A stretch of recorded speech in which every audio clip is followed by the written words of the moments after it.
گرامی، یقیناً اہل بیت طاہرین سے محبت بہت اہم ہے، مگر خالی کہنا کام نہیں کرے گا جب تک کہ کچھ ہم دینے کی اپنی کے ساتھ نہیں کریں، ہماری جو طاقت ہے، ہماری جو قوت ہے، اس کے اعتبار سے تو اللہ نے یہ محبت ہمارے حوالے کیوں کی؟ یہ محبت پروردگار نے ہمارے حوالے اس لیے کی تاکہ ہم اپنی کردار ظاہر کر سکے اس محبت کے ذریعے۔ مومنین پھر دنیا سے گئے، یہ سارے ثواب کی وجہ زندگی ہے، وہ بھی دنیا سے تشریف لے گئے، لیکن ہم کو کیا ہے؟ آخرت میں کچھ کام نہیں آنے والا سوائے اس کے، کچھ کام نہیں آنے والا سوائے اس کے۔ اس لیے ہمیں چاہیے کہ ہم سمجھیں کہ اہل بیت طاہرین کی محبت کیا ہے اور اس کے تقاضے کیا ہیں۔ عزیزو، ایک اور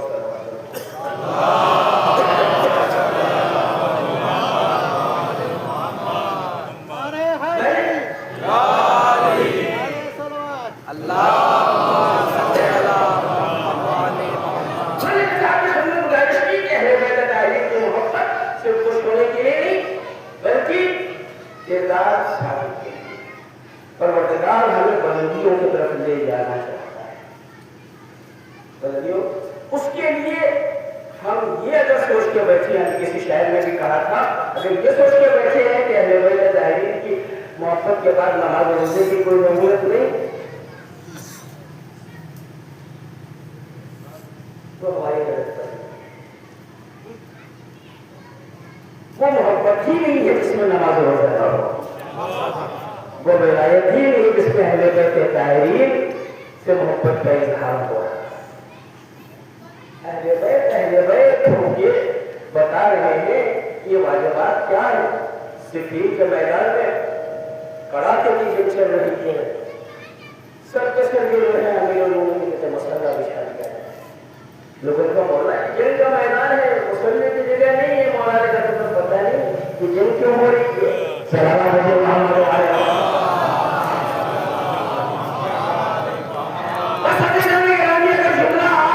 اپنے دل پہ نہ لے تو میں کہوں کہ مولا کو اس جنگ کے میدان میں پڑا تھا کہ یہ جنگ کیوں ہو رہی ہے، مگر ہمیں مجلسوں میں بھی یہ پتہ نہیں چل رہا کہ یہ تقریر سے ولایت کیوں ہو رہی ہے۔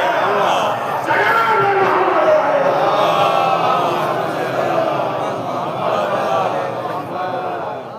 ضرورت ہے سمجھنے کی کہ ولایت کیا ہے، ضرورت ہے سمجھنے کی محبت کیا ہے اور ہمیں کن امور کو انجام دینا چاہیے۔ اب میں آپ کے حضور سے گزارش کروں عزیزوں کہ ہم الحمدللہ کچھ کام کرتے ہیں، ایسا نہیں کہ ہم تو لمبے نماز بھی پڑھتے ہیں، روزہ بھی رکھتے ہیں، حج بھی کرتے ہیں، زکات بھی دیتے ہیں، مجلس بھی کرتے ہیں، ماتم بھی کرتے ہیں، جلوس میں بھی جاتے ہیں، اور ہم اس کے اتنے آدمی ہیں کہ کوئی اگر روک دے تو ہم لڑنے بڑھنے کو تیار ہیں، ہونا بھی چاہیے، ٹھیک ہے۔ لیکن سوال یہ پیدا ہوتا ہے کہ یہ ہم کیوں کرتے ہیں؟ ایک آدمی یہ سب کرتے کرتے 80 سال 82 سال کا ہو گیا، وہ شاید چل نہیں پا رہا ہے، لڑکھڑاتا رہتا ہے، مگر کرتا رہتا ہے۔ تو میں کیا چچا جان، بہت کر لی آپ نے مجلس، بہت کر لی آپ نے ماتم، بہت پڑھی نمازیں، بہت رکھ لی روزے، اب بس بھی کیجیے، کیوں بس کروں؟ اس سے ہو گیا، کیوں بس کروں؟ اے میں کہا آپ کی صحت اور آپ کی عمر، اس لیے میں کہہ رہا تم سے مطلب میں کر رہا ہوں نا، جب بہت مزید ہوئے تو میں نے کہا اچھا یہ بتائیے آپ یہ کر کیوں رہے؟ بچپن میں ابا نے شروع کیا تھا، ان کی انگلی پکڑ کے چلے تھے اور آج تک چل رہے، کیوں کر رہے؟ کرے بس نہیں کر رہے، ہم نے تو کوئی تو وجہ ہوگی، کبھی اچھا کام ہے کر رہے ہیں، اچھا کام کوئی نتیجہ ہوگا، ہر کام کا نتیجہ ہو۔ کہنے دیکھیے ہم زیادہ تو نہیں جانتے، بچہ جانتے ہیں، دنیا عزت سے گزر جائے، آخرت میں درجات بدل ہو جائے۔ میں کہتے کہ آخرت کے درجات آپ کتنے بدل کرنا چاہتے ہیں؟ کہیں سب ہے بدل، مگر ہم چاہتے ہیں دنیا عزت سے گزرے، آخرت میں بدل کے درجات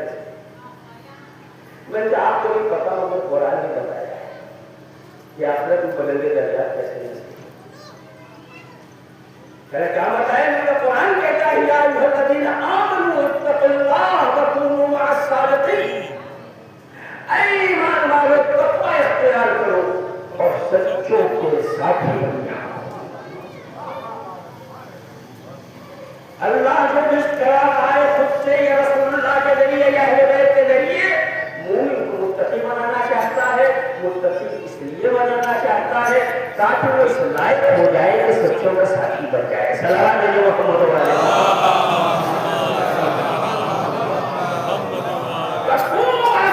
سچوں کے ساتھی ہو جاؤ۔ آپ کہیں گے یہ آج کے بعد تھوڑی ہے، ہم تو جب سے پیدا ہوئے تب سے سچوں کے ساتھی ہیں، ہم ہمیشہ ہی رہتے ہیں۔ ہم نے کہا سچوں کا ساتھی ہونا اور رہ جانا اور ہونا اور رہ جانا اور مذہب یہ نہیں چاہتا کہ خالی تم ہو جاؤ، مذہب یہ چاہتا ہے کہ رہ جاؤ۔ سچوں کے ساتھی ہو تو رہ جاؤ۔ سچوں کے ساتھی ہونے والے بہت آئے، ابن ملجم سچوں کا ساتھی بنا مگر رہ نہیں پایا، شبر صدیق نے امیر المؤمنین کا ساتھی بنا مگر ٹھہر نہیں پایا، طلحہ اور زبیر امیر المؤمنین کے ساتھی بنے مگر رک نہیں پائے۔ پتہ چلا خالی ساتھ چلا جانا یہ کمال نہیں ہے، اپنے اندر اتنی مہارت پیدا کرو کہ کوئی نجاست تمہیں ان سے الگ نہیں کر سکے۔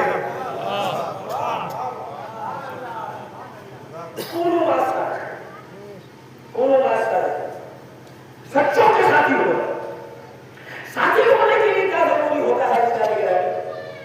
ساتھی ہونے کے لیے ضروری ہوتا ہے، ہمارے ڈاکٹر صاحب ہمارے محترم انہیں کی مثال دے دو کہ ساتھی ہونے کے لیے ضروری ہوتا ہے کوئی کام ایسا تھا میرے پاس جس کی صلاحیتیں آپ میں بھی ہیں اور میرے اندر بھی ہیں، مگر میں اکیلا پڑھا تو نہیں کر پا رہا تھا۔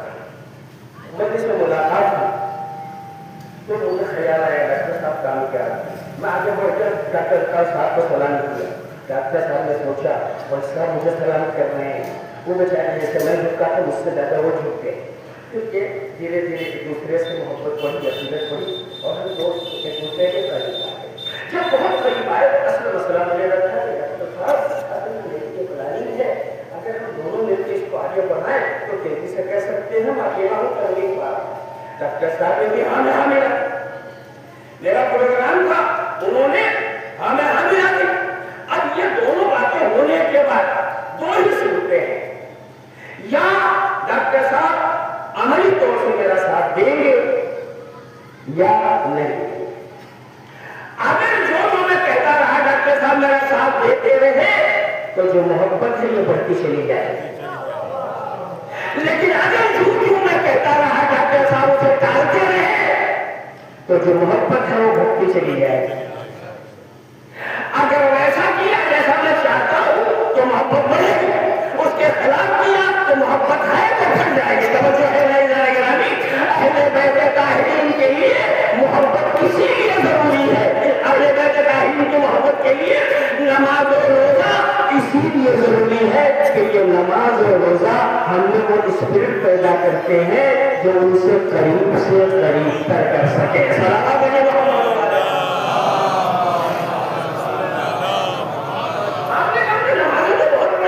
اللہ نہیں ہے، ایسی کوئی بات ہے۔ میں نے کہا چونکہ آپ نے نماز وہی پڑھی ہے جو سب پڑھتے ہیں، آپ سمجھتے نماز کیا ہے؟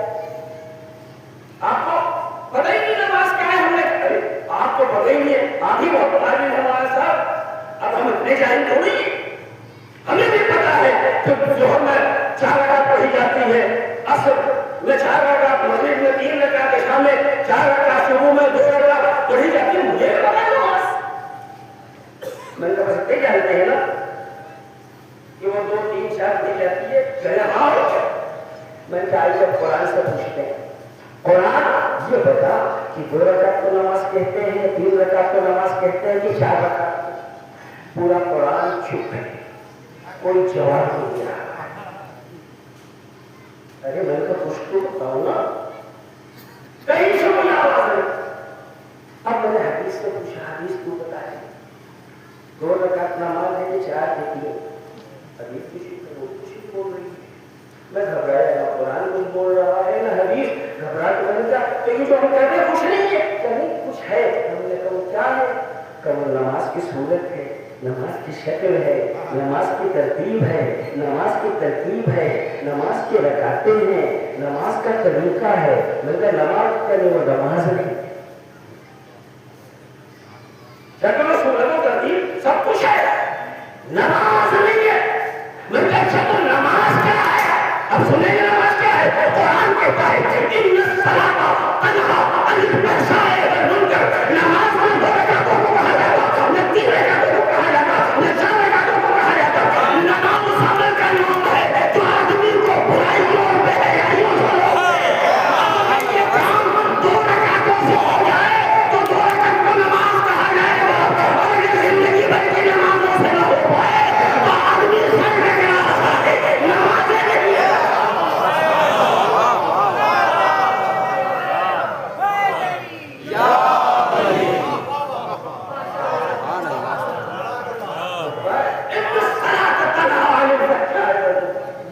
نماز اس عمل کو کہا جاتا ہے جو آدمی کی برائیوں اور بے حیائیوں کو ختم کر۔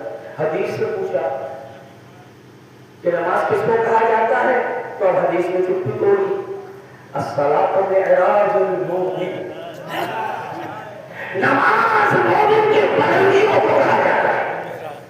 اب اگر جو نمازیں پڑھی جائیں بلندیاں بڑھتی چلی جائیں تو نماز ہے، اور اگر جو نمازیں بڑھیں پستیاں بڑھتی چلی جائیں تو آنے والا صف جماعت میں کوئی اور مقصد لے کے آ رہا ہے، نماز پڑھنے نہیں آ رہا ہے۔ صلوات علیہ محمد علیہ۔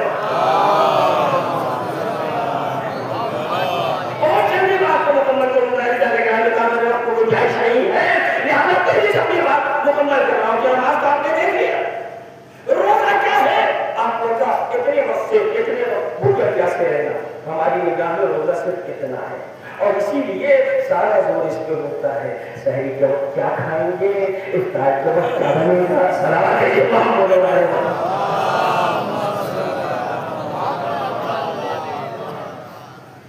ہم نے روزہ کی مطلب کو سمجھا، امام صادق علیہ السلام فرماتے ہیں روزہ دار میں کم سے کم جو چیز واجب ہے وہ بھوک و پیاس ہے، جسے ہم سب سمجھتے ہیں مانتے ہیں کم سے کم سے کم۔ آٹھویں امام سے پوچھا مولا پھر روزہ کیا ہے؟ کہ روزہ دار جب روزہ رہے، فکر روزے سے رہے، دل روزے سے رہے، دماغ روزے سے رہے، نگاہیں روزے سے رہے، کان روزے سے رہے، زبان روزے سے رہے، ہاتھ روزے سے رہے، پیر روزے سے رہے، آب و زبان روزے سے رہے۔ اس لیے کہ روزے کا مقصد تقویٰ حاصل کرنا ہے، تقویٰ خالی بھوک پیاس سے حاصل نہیں ہوگا جب تک پورے وجود کو اللہ کے احکام کا پابند بنا دیا جائے۔ ٹھیک ہے نا؟ اب زکات نکالو، کیوں نکالو؟ یہ کھلیان سے نکلتی ہے، کیوں؟ جسے کھانا ہے پاک ہو جائے۔ بھیڑ بکری سے نکلتی ہے، کیوں؟ گوشت کھاتے ہو، دودھ پیتے ہو، نکال تو یہ بھی پاک ہو جائے۔ سونے چاندی سے نکلتی ہے، کیوں؟ نکال دو، اس سے تو اپنے آرائش کے سامان بناتے ہو، پاک کر لو۔ توجہ ہے اللہ کے رامی، زکات ہو گئی، آگے بڑھے، خود سے نکالو۔ ہم کیوں نکالے؟ میں نے سب کمایا ہے کہ نکال دو، اس لیے کہ تم اسی پیسے سے زمین خریدو گے، وہ پاک رہے، بنیاد بھرو گے، وہ پاک رہے، دیوار بناؤ گے، وہ پاک رہے، پلر لگاؤ گے، وہ پاک رہے، دروازے لگاؤ گے، وہ پاک رہے، مکان بنواؤ گے، پاک رہے، رینوویشن ہوگا، وہ پاک رہے، نل لگواؤ گے، وہ پاک رہے، کھانا بنانے لاؤ گے، وہ پاک رہے۔ کیوں پاک رہے؟ تاکہ جب یہ ماحول پاک رہے گا تمہارا ذہن پاک رہے گا، تمہاری فکر پاک رہے گی، تمہاری زندگی پاک رہے گی، تمہاری سیرت پاک رہے گی، تمہارا کردار پاک رہے گا، تمہاری اولادوں کے اخلاق پاک رہے گا، تمہاری پوری زندگی کے نشے و فراغ پاک رہے گی۔ تو نماز کا مطلب ہے طہارت، روزے کا مطلب ہے طہارت، زکات کا مطلب ہے طہارت، خمس کا مطلب ہے طہارت۔ ہم نجاست میں رہنے والوں کو تو طہارتوں کا اتنا پابند کیوں بنا رہا ہے کہ اس لیے کہ جو تمہاری آخری منزل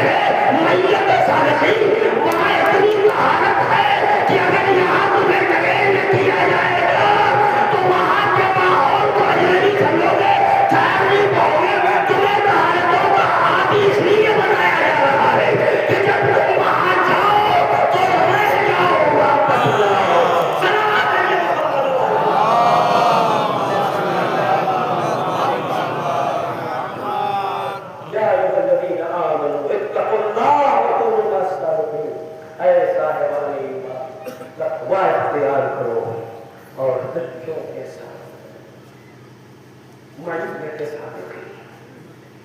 یہی ہماری پوری زندگی کا مقصد ہے۔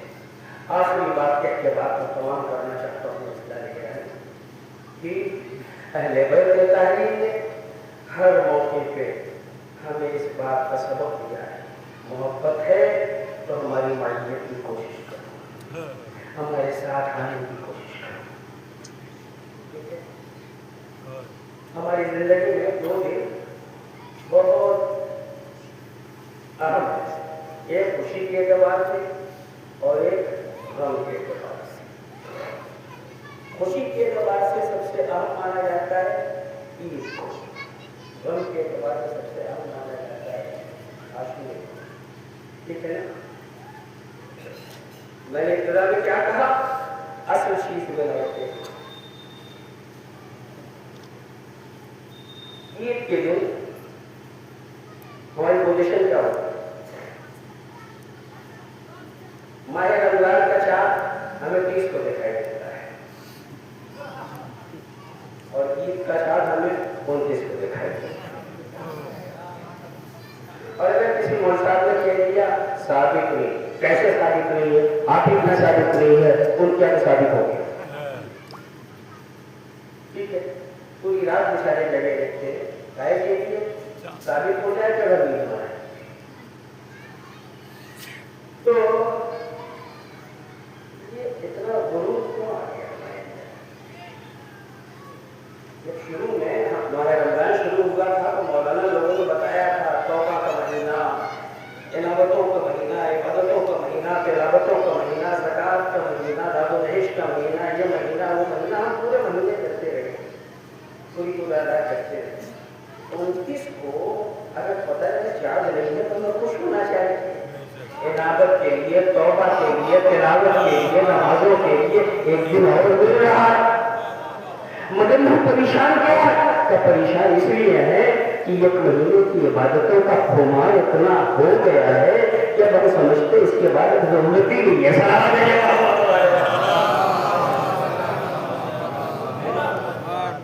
اتنا تو کر لیا، لیکن نہیں بھی کریں گے تو کیا؟ ٹھیک ہے نا؟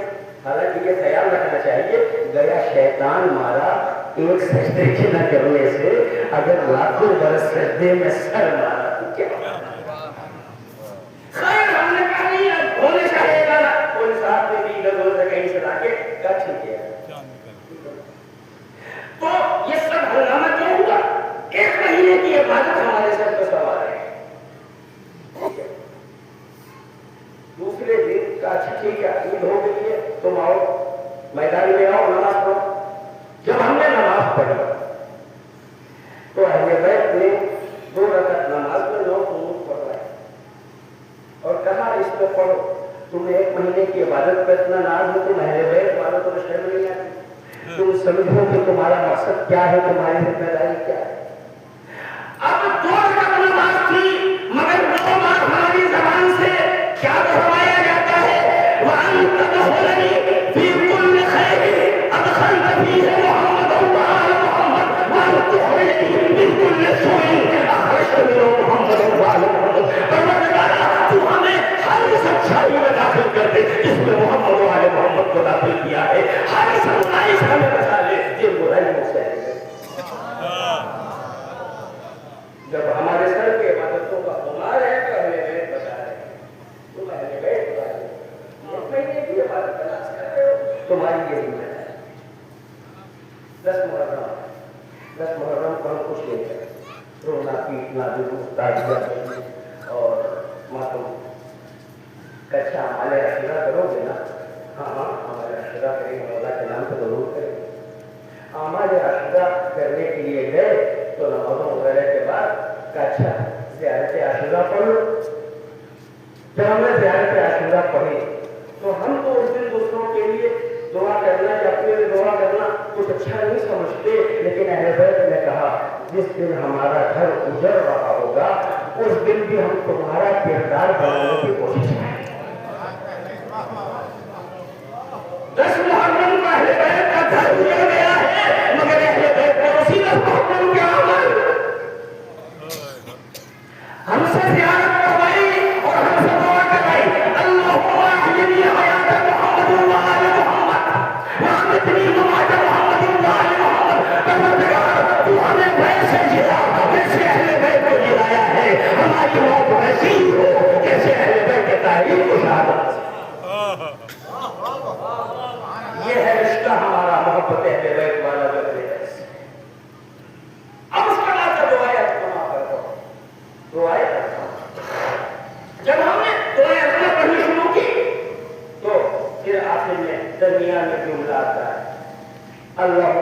احیی حیات محمد وذریته وانفنی مماتہ، پروردگارا تو ہمیں ویسے جلا جیسے اہل بیت کو جلایا، ویسے ہی موت دے جیسے اہل بیت کو موت آئی۔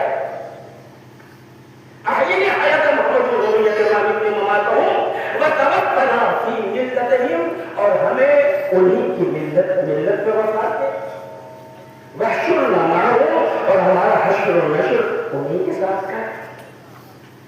ٹھیک ہے، یہ ساری دعائیں کہاں ہو رہی ہیں؟ دعائیں اللہم احیی حیات محمد وذریته وانفنی مماتہ وتوفنا فی ملتہم وحشرنا معہم۔ اس کے آگے اب جملہ ہے جو اصل مقصد ہمیں یہاں پہ لانے کا، وَلَا تُفَرِّقْ بَيْنَنَا وَبَيْنَهُمْ طَرْفَتَ عَيْنٍ فِي الدُّنْيَا وَالْآخِرَةِ، اور یہ پروردگار جب تو ہمیں ایسا پا کے بخشدار بنا دے تو تو ہماری یہ مدد کر دینا کہ تو ہمارے اور اہل بیت کے درمیان چشمے نظر کے لیے بھی نہ دنیا میں جدائی فرمانا نہ آخرت میں جدائی فرمانا۔ یہ ہے مقصد محبت اہل بیت۔ اللہ توفیق دے کہ ہم اس مقصد کو پورا کرنے کی زندگی میں کوشش کریں، اور پروردگارا ہمیں دنیا میں بھی محبت اہل بیت کے جینے کا سلیقہ عنایت فرما، اور مرنے کے بعد بھی محبت اہل بیت کی دولت سے ہمارے آخرت کے مراحل کو آسان فرما، اور دنیا و آخرت میں ہمیں معیت اہل بیت طاہرین سے مشرف فرما۔ عزیزو، یہ ذرا سی بھی کسی کے دل میں ہوتی ہے نا تو بڑا کام کرتی ہے۔ آپ گھبرائیں گے نہیں کہ ہمارے یہاں تو وہ محبت نہیں ہے جو ہم چاہیے تھی، نہیں، تھوڑی سی بھی ہوتی ہے تو بہت کام ہے۔ امام حسین علیہ السلام جب مکے سے نکلے تھے نا، بس عمرے سے بدل کے، تو ایک قافلہ تھا جس میں پتا چلا کہ حسین نے مکہ چھوڑ دیا۔ تو قافلے کے سردار نے قافلے والوں سے کہا جلدی یہ کھانے کا انتظار آؤ اور جلد از جلد مکے سے نکلو، حسین مکہ چھوڑ کے جا رہے ہیں۔ حسین آگے چلے، یہ قافلہ ارکان حج ادا کرنے کے بعد تیزی سے چل کے حسین کے قافلے سے ملتا ہے، لیکن جہاں ملاقات ہوتی ہے وہاں وہ حسین کے ساتھ نہیں جاتا، بلکہ دو راستے مثال کے طور پہ ہیں۔ اس سڑک پہ جانے کا ادھر سے بھی راستہ ہے، مثلا ادھر سے بھی راستہ ہے، امام ادھر سے جا رہے ہیں تو یہ قافلہ ادھر سے جا رہا ہے۔ سمجھے آپ کہ کس کا قافلہ ہے؟ یہ جناب زہیر خیر کا قافلہ ہے۔ میرا زہیر، جو تم نے حسین کے نام کو مکہ تیزی سے چھوڑا ہے تو یہ قافلے کے ساتھ کیوں نہیں جاتے؟ کل جاؤں گا، میں کہتی ہوں کیسے لیے کہ حسین کے مزاج سے مزاج نہیں مل رہا، نہ ان کے بابا کے مزاج سے میرا مزاج مل رہا ہے، نہ ان کے مزاج سے میرا مزاج مل رہا ہے۔ تو میں نے کہا پھر تم اتنی تیزی سے آئے کیوں اور مزاج نہیں مل رہا ہے؟ کہا اس لیے کہ کہیں فرزند کے فاطمہ پہ کوئی ناگہانی آفت نہ آ جائے۔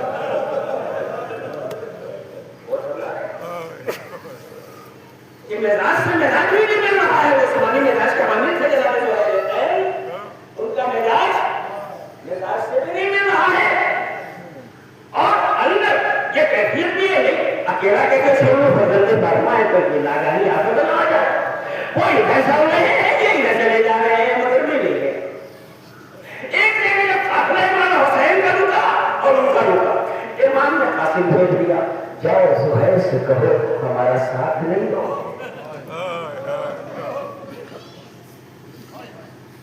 زہیر کو جب قاسم نے بات بتائی تو زہیر نے بالکل صاف صاف لفظوں میں انکار کر دیا کہ جا کے حسین سے کہہ دو میں آپ کے یزید کے بیچ میں دخل نہیں دینا چاہتا، اسی لیے میں آپ سے الگ الگ چاہتا ہوں۔ آپ دیکھیے کہ مزاج کیا ہے، لیکن ذرا سی محبت جو ہے نا وہ بہرحال ہے۔ جب یہ کہہ دیا اندر چلے گئے خیمے میں، قاسم واپس چلا گیا، جب اندر گئے ہیں تو روزہ دیکھا کون آیا تھا؟ حسین کا قاسم کیا کہہ رہا تھا کہ حسین نے مجھے مدد کے لیے بلایا تھا، تو نے کیا کہا؟ میں ان کو جدید کے بیچ مدد نہیں دینا۔ بیوی نے غور سے زہیر کو دیکھا، زہیر تم نے فاطمہ کے لال کو لیا، تم نے نواسے رسول کو یہ جواب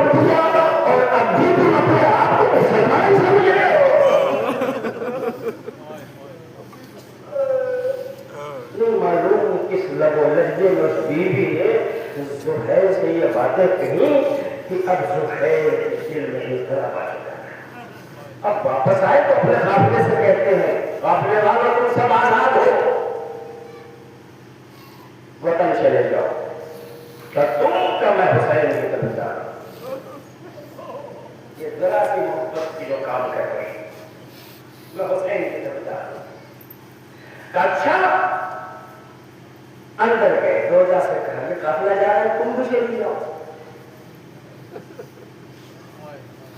کہ تم کا میں حسین کی طرف جا رہا ہوں, اور دیکھو میں تمہیں خلاف دے رہا ہوں تاکہ تم جا کے دوسری شادی کر لو, سکون سے زندگی گزارو, ساتھ چلی جاؤ. کلی حسین کی طرف تو مجھے بھی جانا ہے. دیدی نے کہا مجھے بھی حسین کی طرف جانا ہے. کہیں میں تمہیں نہیں لے جاؤں. کیا کیوں؟ کہ اس لیے کہ میری نگاہیں دیکھ رہی ہوں حسین جس راستے پہ چل رہے ہیں قتل کر دیے جائیں گے. حسین ہی نہیں, ان کا پورا قافلہ قتل کر دیا جائے گا. قافلے ہی میں تو جا رہا ہوں نا, میں بھی قتل کر دیا جاؤں. اس لیے میں تمہیں نہیں لے جاؤں. کیونکہ مردوں کے قتل کے بعد خواتین کے ساتھ عرب والے جو سلوک کرتے ہیں, کیا تو تمہارے ساتھ ایسا سلوک ہو.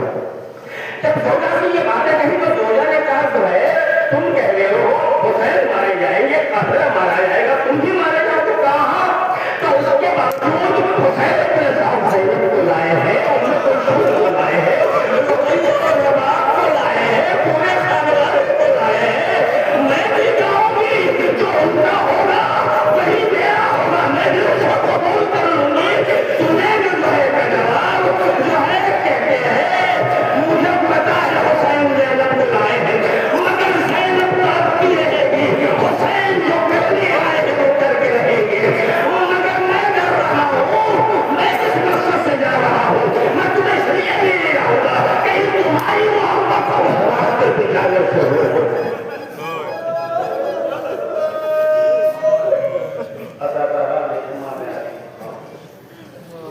جب تھوڑی سی محبت نظر ہوتی ہے اللہ جب اس کو انقلاب میں بدلتا ہے تو آدمی تو یہ کیفیت ہوتی ہے.